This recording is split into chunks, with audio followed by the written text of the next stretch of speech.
Hey guys, I gotta get Yeah, off get- soon. My get the mom mag. said I need to No. go eat some pizza rolls. Okay, Joe. All right, man. That sucks. We can play later. Just make sure to join my Xbox party chat. Yeah, that sounds cool. My mom's coming to pick me up soon. Open Warfare 3 just came out. Does she Dude, have your Cheeto mom's Puffs? Fucking base. Wait, she's Aw, making wait, them in the aw. oven. She's making the rolls in the oven, right? Yeah. Oh, good. Okay. Because if you don't take that first bite and it's not completely fucking lava, it's not even worth it. Oh yeah, 100%. There's no other way to Yeah, have dude, pizza if- rolls, right? If your first pizza roll doesn't eliminate the possibility of tasting all the other ones, then you're not doing it right.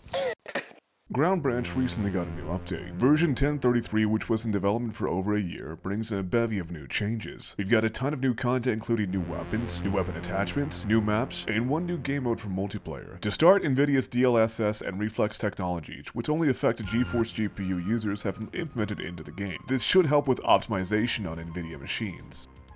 Space Global Illumination, or SSGI, is a new advanced lighting system that taxes your system a bit harder, but produces a more natural-looking lighting environment. They've also added in new particle effects to make muzzle blasts, shockwaves, and bullet impacts look more realistic.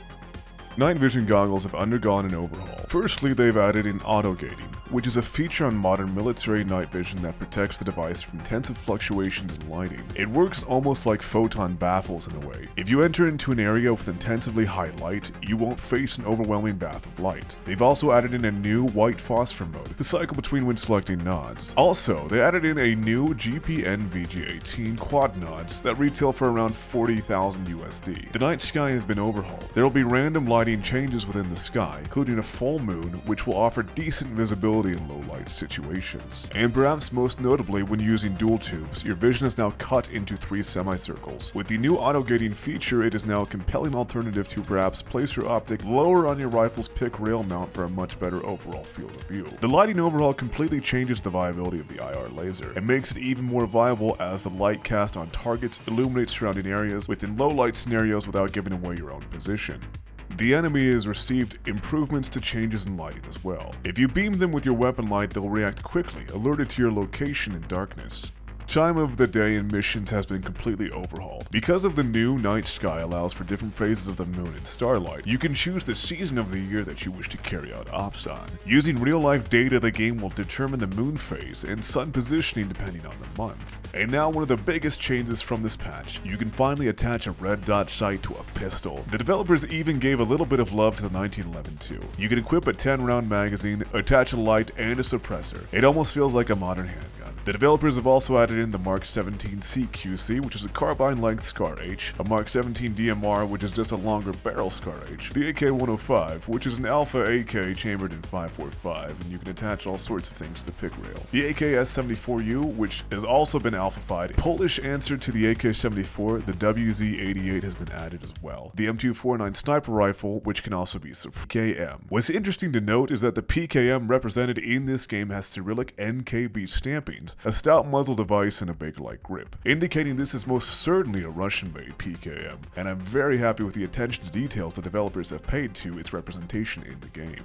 I am absolutely hyped for the inclusion of these outdated, lesser-known weaponry. In the world of modern-day fighting rifles, there's a ton of crossover and blurred lines in terms of feel, ergonomics, and effectiveness of calibers in modern-day combat. Oftentimes, most firearms will feel mostly the same, except for weight and ergonomics, which is difficult to translate to video games. I have read posts on the forums and Reddit discussing the relative lack of variety between weapons performance and how they feel more or less the same. Personally, I'm okay with this design choice. It's borderline impossible to make every weapon stand out or be viable in some niche application that makes it have viability over another firearm. And in most multiplayer FPS games that I have played, most of the time everyone winds up picking the most balanced rifle, which is usually the M4, and they rarely stray away from it. For instance, how do you translate the lighter weight ergonomics of a PKM over the heavier M249 into Ground Branch and remain faithful to their real-life adaptations? You can't. The decision to make these rifles almost imperceptibly different from one another is a good idea.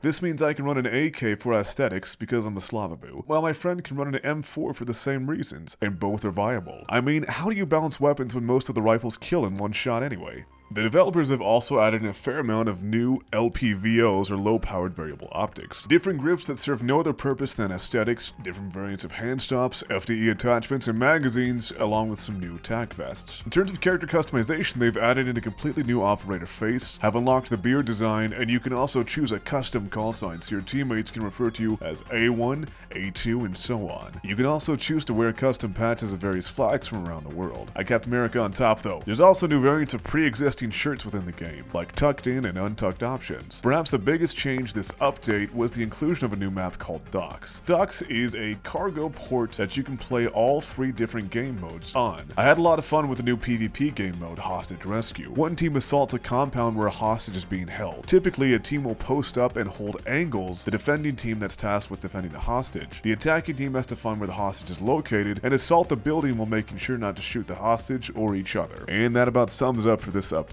As you can see, it was packed to the brim with content, but it damn well should have been, because we waited over a year for this fucking thing. I know they better not make me wait that long again.